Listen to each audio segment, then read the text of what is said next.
আসসালামু আলাইকুম প্রিয় শিক্ষার্থীবৃন্দ, আশা করি তোমরা সকলে ভালো আছো। ইউকে কোচিং সেন্টার কর্তৃক আয়োজিত ইংলিশ সেকেন্ড পেপারের আরও একটি নতুন টপিক নিয়ে আমরা তোমাদের সামনে হাজির হয়েছি। আজকে থেকে আমরা ধারাবাহিকভাবে চেঞ্জিং সেন্টেন্স নিয়ে আলোচনা করব ইনশাল্লাহ। যেহেতু চেঞ্জিং সেন্টেন্স অনেক বড় একটি টপিক আর অনেকগুলো টপিক এর সাথে সংমিশ্রিত আছে, তাই আমরা চেষ্টা করব topic by topic part part করে তোমাদের সামনে উপস্থাপনা করব। আশা করি তোমরা সম্পূর্ণ ক্লাসগুলো জুড়ে আমাদের সাথে থাকবে। তাহলে চলো আমরা আজকের ক্লাসটা শুরু করব অ্যাফার্মেটিভ টু নেগেটিভ নিয়ে। অ্যাফার্মেটিভের বাংলা অর্থ হচ্ছে হ্যাঁ বোধক, আর নেগেটিভের বাংলা অর্থ হচ্ছে না বোধক। তার মানে হচ্ছে হ্যাঁ বোধক যুক্ত সেন্টেন্সকে আমরা কি করবো, না বোধক রূপান্তর করবো। এক নম্বর রুলস নিয়ে আলোচনা করি। অ্যাসার্টিভ সেন্টেন্সে অনলি অথবা অ্যালোন থাকে। এই অনলি বা অ্যালোন যুক্ত অ্যাফার্মেটিভ সেন্টেন্সকে যখন আমরা নেগেটিভ করবো, তখন অনলি বা অ্যালোনের পরিবর্তে বসে none but, nothing but, not more than অথবা নট লেস দেন। এই তিনটার যে কোনো একটা বসবে। কোনটা কখন বসবে? নান বাট বসবে যখন ব্যক্তিকে বোঝানো হবে, নাথিং বাট বসবে যখন বস্তুকে বোঝানো হবে, নট মোর দেন অথবা নট লেস দেন বসবে সংখ্যা বা বয়সের ক্ষেত্রে। তাহলে চলো আমরা একটা এক্সাম্পল দেখি, তাহলে আমাদের কনসেপ্ট আরো একটু ক্লিয়ার হবে। আমরা এখানে লিখেছি only he can play good cricket. এখন দেখো, এখানে এই যে আমরা অনলি ব্যবহার করেছি, এই অনলি দ্বারা এই হি ব্যক্তিকে বোঝানো হয়েছে। তাহলে আমরা লিখেছি কি, অনলি দ্বারা যদি ব্যক্তিকে বোঝায় তাহলে কি লিখতে হবে? নাম্বার। তাহলে এটার অ্যান্সার কি হবে? Number he can play good cricket. এরপর দেখো আমরা আরো একটা এক্সাম্পল লিখি। আমরা লিখেছি only a glass was on the table. তাহলে এখন দেখো, এখানে আমরা অনলি ব্যবহার করেছি। অনলি দ্বারা আমরা কি কি বুঝিয়েছি? এই গ্লাস বুঝিয়েছি, তার মানে বস্তু। তাহলে এখানে অনলি দ্বারা যেহেতু বস্তুকে বুঝিয়েছি, তাহলে কি বলবে? Nothing but. Nothing but a glass was on the table. এরপর দেখো আমরা আরো একটা এক্সাম্পল লিখেছি, আই হ্যাভ অনলি 50 টাকা ইন মাই পকেট। তাহলে এখানে দেখো অনলি ব্যবহার করেছি, অনলি শুধু আমরা 50 লিখেছি। 50 মানে এখানে সংখ্যা, আমরা সংখ্যা বুঝিয়েছি। তাহলে এখানে কি হবে? I have. তাহলে আমরা যেহেতু এখানে দ্বারা আমরা সংখ্যা বুঝিয়েছি, তাহলে নট মোর দেন বা নট লেস দেন যে কোনো একটা বসালে হবে। আমরা নট নট মোর দেন লিখলাম।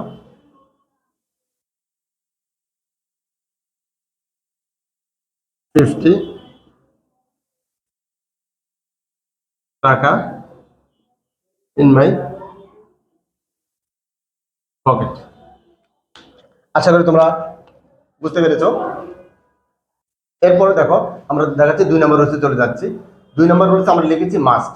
দেখো, অ্যাফার্মেটিভ সেন্টেন্সে যদি মাস্ট থাকে, এই মাস্ট যুক্ত অ্যাফার্মেটিভ সেন্টেন্সকে নেগেটিভ করতে হলে মাস্টের পরিবর্তে আমাদের লিখতে হবে ক্যান নট বাট অথবা ক্যান নট হেল্প।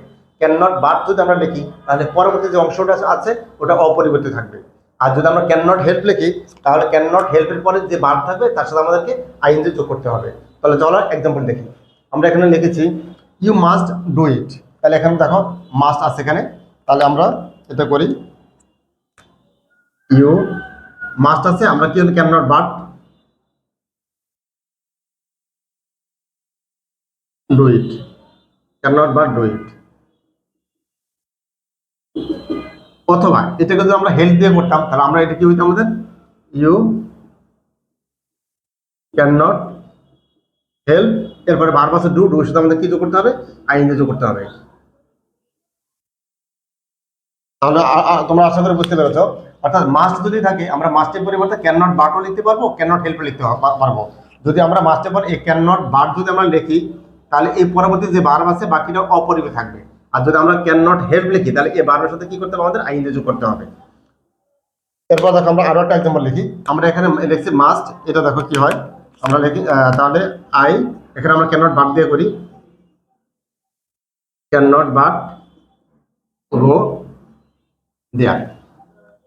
এরপর দেখো আরো একটা এক্সাম্পল দেখো, ইউ মাস্ট অ্যাভয়েড পলিটিক্স। তাহলে এখানে আমরা কি করেছি? মাস্ট শব্দটা ব্যবহার করেছি। তাহলে আমরা আমরা এটাকেও করি। তাহলে ইউ, এটাকে আমরা ক্যান নট হেল্প দিই, আগটা যদি ক্যান নট বাদ দিয়েছি। You can not help. Avoid suggestion আমরা কি করতে হবে? যোগ করে দিতে হবে আইএনজি, অ্যাভয়েডিং পলিটিক্স।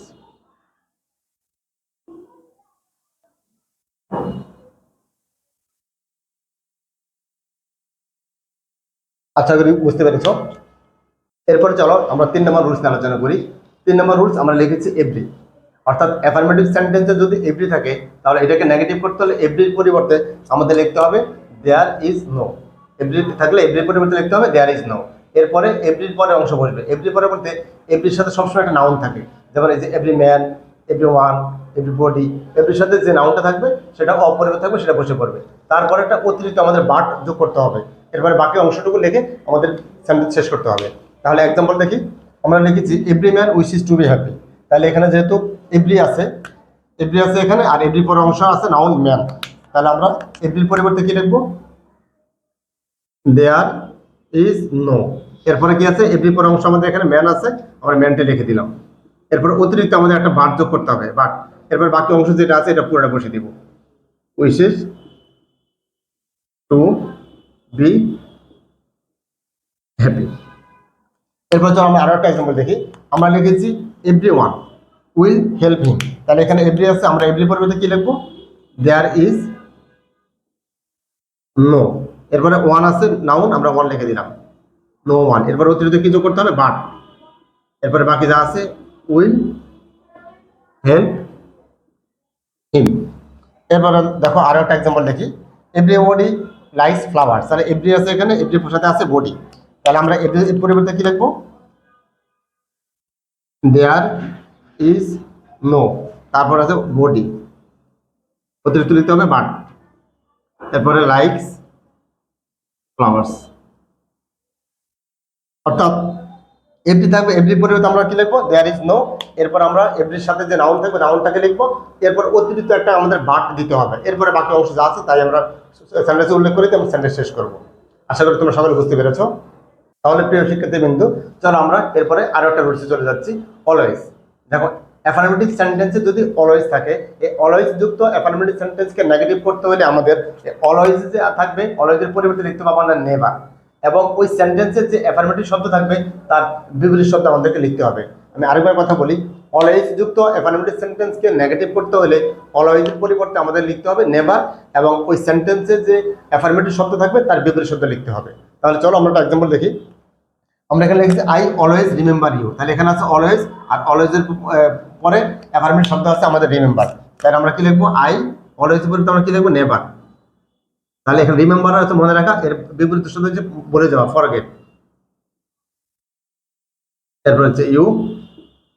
এরপরে দেখো আমরা আরো একটা এক্সাম্পল দেখি, আমরা লিখেছি হি ওয়াজ অলওয়েজ পাংচুয়াল। তাহলে এখানে দেখো আমরা অলওয়েজ ব্যবহার করেছি, এখানে অলওয়েজের পরবর্তী অ্যাফার্মেটিভ শব্দ আছে পাংচুয়াল। তাহলে আমরা কি লিখবো এটা হি ওয়াজ নেভার, পাংচুয়ালের বিপরীত হচ্ছে লেট। এরপর দেখো আমরা আরো একটা এক্সাম্পল চলে যাচ্ছি, আমরা লিখছি আই অ্যাম অলওয়েজ হ্যাপি। তাহলে এখানে অলওয়েজ আছে, আর অলওয়েজের পরে বিপরীত অ্যাফার্মেটিভ শব্দ আছে আমাদের হ্যাপি। তাহলে আমরা কি লিখবো আই অ্যাম নেভার। তাহলে হ্যাপির বিপরীত কি আনহ্যাপি। আশা করি বুঝতে পেরেছো।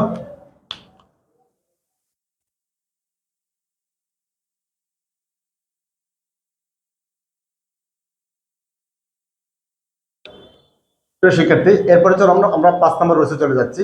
5 নম্বর রুলস হচ্ছে সামটাইমস। অ্যাফার্মেটিভ সেন্টেন্সে যদি সামটাইমস থাকে, এই সামটাইমস যুক্ত অ্যাফার্মেটিভ সেন্টেন্সকে নেগেটিভ করতে হলে আমাদের সামটাইমসের পরিবর্তে লিখতে হবে নট অলওয়েজ। কি লিখতে হবে সামটাইমসের পরিবর্তে নট অলওয়েজ। তাহলে চলো এক্সাম্পল দেখি, আমরা লিখেছি the rich are sometimes happy. আমরা এখানে সামটাইমস ব্যবহার করেছি, তাহলে আমরা এটাকে যদি করি তাহলে the rich are not always happy. এরপরে চলো আমরা আরো একটা এক্সাম্পল লিখি, আমরা লিখেছি I sometimes go to village. তাহলে সামটাইমস ব্যবহার করেছি আমরা এখানে। তাহলে আমরা শুরু করি এটাকে আই। এখন দেখো এখানে যেহেতু নট আছে, আমাদের এখানে অক্সিলারি ভার্ব ছিল, তাহলে এখানে এই নটের জন্য আমরা একটা অক্সিলারি ভার্ব নিয়ে আসতে হবে টেন্স অনুযায়ী। এটা যেহেতু প্রেজেন্ট টেন্স আছে, তাহলে I don't always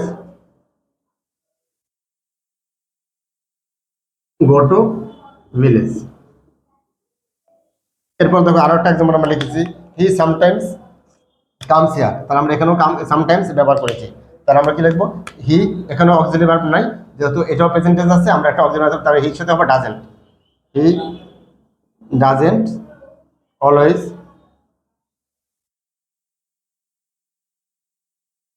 comes here. আশা করি বুঝতে পেরেছ প্রিয় শিক্ষার্থীবৃন্দ। এরপর চলো আমরা 6 নম্বর রুলসে চলে এসেছি। আমরা 6 নম্বর রুলসে লিখেছি অ্যাফার্মেটিভ সেন্টেন্সে যদি অ্যাজ সুন অ্যাজ থাকে তাহলে অ্যাজ সুন অ্যাজ যুক্ত অ্যাফার্মেটিভ সেন্টেন্সকে নেগেটিভ করতে হলে অ্যাজ সুন অ্যাজ এর পরিবর্তে লিখতে হবে আমাদের নো সুনার হ্যাড। এরপরে সাবজেক্টিভটা হবে ভার্বের পাস্ট পার্টিসিপাল ফর্ম অবজেক্ট যদি থাকে। এরপরে যদি কমা থাকে, যেহেতু দুইটা ক্লজ একসাথে থাকবে অর্থাৎ মাঝখানে যে কমা থাকবে কমার পরিবর্তে আমাদের লিখতে হবে দেন, এরপরে বাকি অংশ দিয়ে আমাদের শেষ করতে হবে। তাহলে আমরা এক্সাম্পল দেখি, তাহলে আমাদের আরো ক্লিয়ার হবে। আমরা যেমন এখানে দেখো আমরা লিখেছি as soon as he saw the tiger. তাহলে আমরা অ্যাজ সুন অ্যাজ সাবজেক্ট আছে এখানে হি, ভার্ব আছে আমাদের এখানে স, ভার্বের পাস্ট ফর্ম, অবজেক্ট আছে টাইগার, মাঝখানে আছে কমা। তাহলে আমরা দেখো আর সেকেন্ড ক্লজটা আছে হি রান অ্যাওয়ে। তাহলে আমরা এটাকে যদি করি অ্যাজ সুন অ্যাজ এর পরিবর্তে আমরা কি লিখবো নো সুনার হ্যাড। এরপর সাবজেক্ট কি আছে হি, এরপরে আছে কি ভার্ব 3 সর পাস্ট ভার্ব 3 হচ্ছে সিন, তারপরে হচ্ছে অবজেক্ট দ্য টাইগার। এরপর এই যে এখানে যে কমা আছে কমার পরিবর্তে আমাদের কি লিখতে হবে দেন, THAN। এরপর আমাদের সেকেন্ড ক্লজ। এরপর দেখো আমরা আরো একটা এক্সাম্পল লিখি। আমরা লিখেছি হি as soon as he arrived we welcome. তাহলে এখানে দেখো অ্যাজ সুন অ্যাজ আছে, এরপর সাবজেক্ট আছে, ভার্ব আছে অ্যারাইভড, এরপরে আমাদের কমা, সেকেন্ড ক্লজ আছে উই ওয়েলকাম। তাহলে আমরা এটাকে যদি করি তাহলে আমরা অ্যাজ সুন অ্যাজ এর পরিবর্তে কি লিখবো নো সুনার। এরপর লিখতে হবে সাবজেক্ট কি আছে এখানে হি, ভার্ব 3 অ্যারাইভ করাই আছে এখানে, এরপর কমার পড়তে আমরা কি লিখবো দেন, সেকেন্ড ক্লজ যা আছে তাই বসে দেবো ওয়েলকাম হিম। তো আমরা আরো একটা এক্সাম্পল দেখি। আমরা এখানে রেখেছি অ্যাজ সুন অ্যাজ, সাবজেক্ট আছে রাজু, ভার্ব আছে কেম, সেকেন্ড ক্লজ আছে হি বিগিন টু ওয়ার্ক, মাঝখানে আছে কমা। তাহলে এটাকে আমরা করি, তাহলে আমরা কি লিখবো নো সুনার হ্যাড, সাবজেক্ট আছে রাজু, ভার্ব 3 কেম, কমার পর লিখবো then, second clause he began to work. আশা করি বুঝতে পেরেছ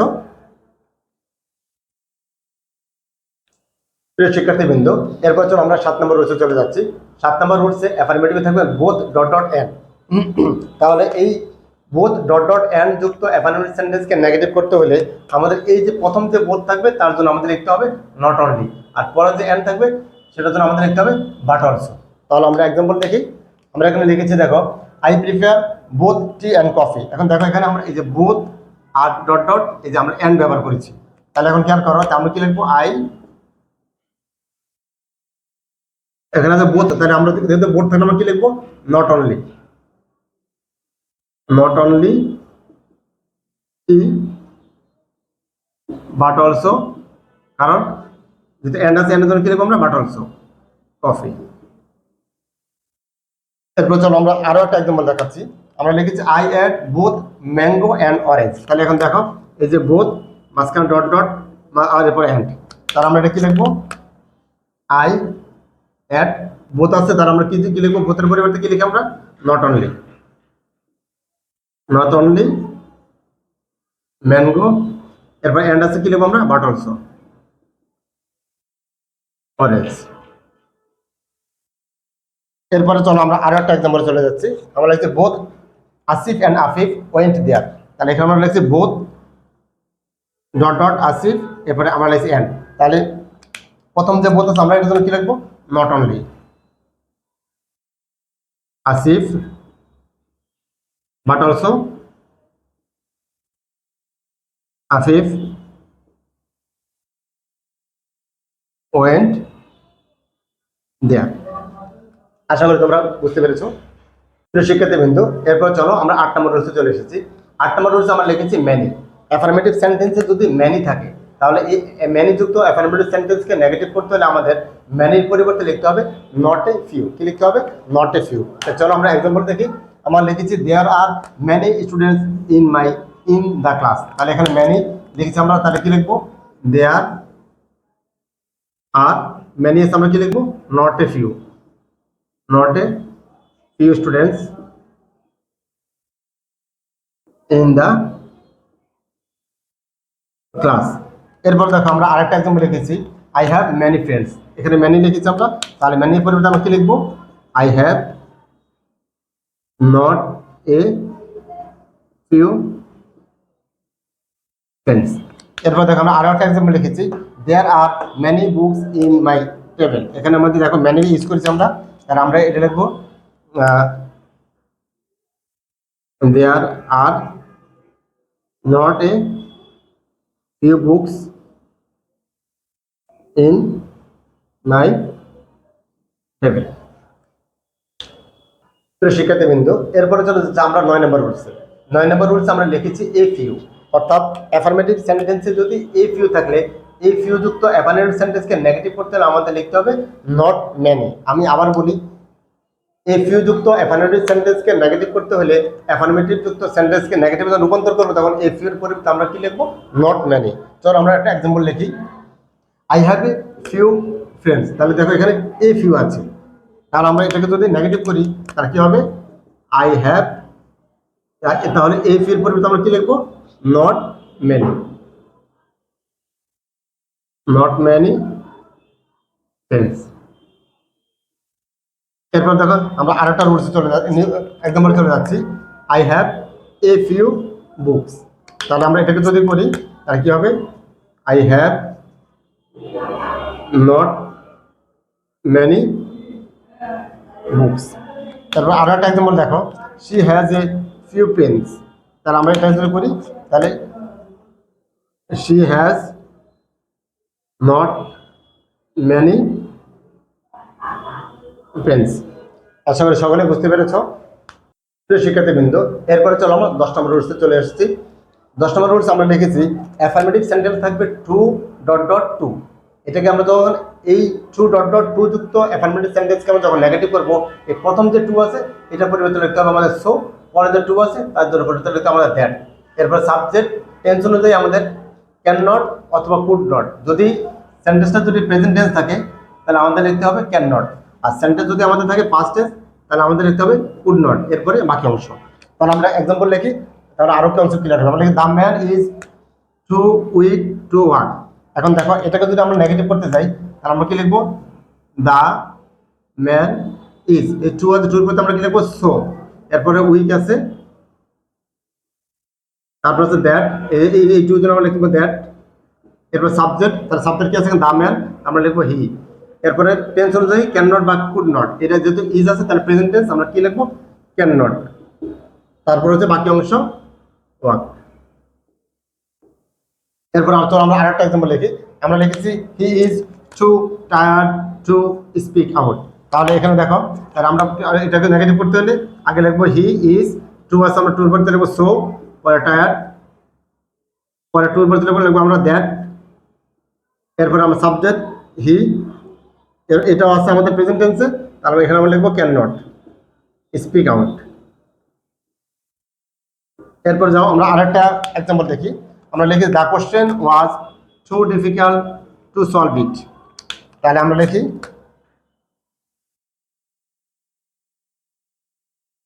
question was so difficult that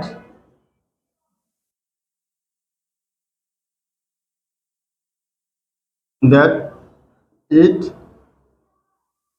could not solve it. আশা করি সকলে বুঝতে পেরেছো।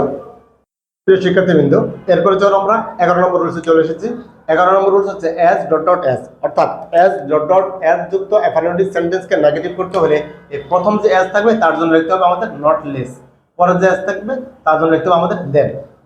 আবার বলি, অ্যাজ ডট ডট অ্যাজ যুক্ত অ্যাফার্মেটিভ সেন্টেন্সকে নেগেটিভ করতে হলে প্রথম অ্যাজের জন্য লিখতে হবে নট লেস, পরে অ্যাজের জন্য লিখতে হবে দেন।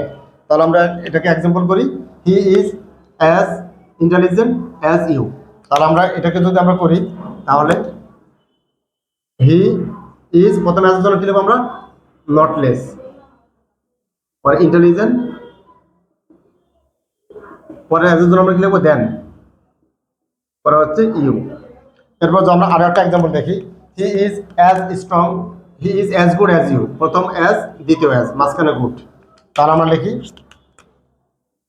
হি is not less good than you. এরপর দেখো আমরা আরেকটা লিখেছি, a tiger is as strong as a lion. তাহলে আমরা এটাকে যদি করি, তাহলে a tiger is not less strong than a lion. আশা করি সকলে বুঝতে পেরেছো। শিক্ষার্থীবৃন্দ, এরপরে চলো আমরা চলে এসেছি 12 নম্বর রুলসে। 12 নম্বর রুলসে আছে অ্যাফার্মেটিভ সেন্টেন্সে যদি এ লিটল থাকে তাহলে নেগেটিভ করতে হলে এই লিটলের পরিবর্তে লিখতে হবে আমাদের নট মাচ। আবার বলি, এই লিটল থাকলে এই লিটলের পরিবর্তে লিখতে হবে নট মাচ। আমরা এক্সাম্পল দেখি, আমরা লিখেছি আই হ্যাভ এ লিটল মানি। তাহলে এটাকে আমরা যদি করি তাহলে আই হ্যাভ, তাহলে কি লিখবো, এই লিটলের পরে আমরা কি লিখবো, নট মাচ। আশা করি বুঝতে পারছো সকলে। এরপর আমরা আরো একটা এক্সাম্পল লিখি, we have a little milk. দেখেন আমরা এই লিটল ব্যবহার করেছি, তাহলে কি হবে, we have not much milk. আশা করি সকলে বুঝতে পেরেছ। এরপর আমরা আমরা চলে যাচ্ছি 13 নম্বর রুলসে এবং শেষ রুলস, অ্যাফার্মেটিভ নেগেটিভের সর্বশেষ রুলস আমরা চলে এসেছি। আমরা লিখেছি মাছ। দেখেন অ্যাফার্মেটিভ সেন্টেন্সে যদি মাছ থাকে আর নেগেটিভ করতে হলে এটার করতে হবে নট এ লিটল। আমরা লিখেছি হি হ্যাজ মাচ মানি। তাহলে এটা যদি আমরা নেগেটিভ করি তাহলে কি হবে, he has not a little money. এরপর আরেকটা এক্সাম্পল আমরা দেখি, শি হ্যাজ মাচ প্রপার্টি। তাহলে এখানে দেখো মাছ ব্যবহার করেছি, তাহলে কি হবে, she has not a little property. আশা করি তোমরা সকলে বুঝতে পেরেছ। প্রিয় শিক্ষার্থীবৃন্দ, তোমরা অ্যাফার্মেটিভ টু নেগেটিভের যে রুলসগুলো আমরা দেখেছি বা আমরা এখানে এক্সাম্পল সব বুঝিয়েছি, তোমরা এই রুলসগুলোকে বাসায় নিজেরা প্র্যাকটিস করবে, তাহলে তোমাদের কনসেপ্টগুলো আরও বেশি ক্লিয়ার হবে। আর যদি তোমাদের কোনো জিজ্ঞাসা থাকে বা কোনো রুলস যদি তোমাদের বুঝতে অসুবিধা হয়ে থাকে, আমাদেরকে কমেন্ট সেকশন জানাবা, আমরা তোমাদের সেই অজানা প্রশ্নগুলোর উত্তর আমরা দিয়ে দেবো। এবং তোমরা আশা করি আমাদের সাথে থাকবে এবং তোমরা আমাদের এই চ্যানেলটিকে সাবস্ক্রাইব করে দিবে, তোমাদের যারা বন্ধুরা আছে তাদেরকে দেখার সুযোগ করে দিবে। তো আজকে এ পর্যন্তই, সবাই ভালো থাকো, সুস্থ থাকো, আল্লাহ হাফেজ।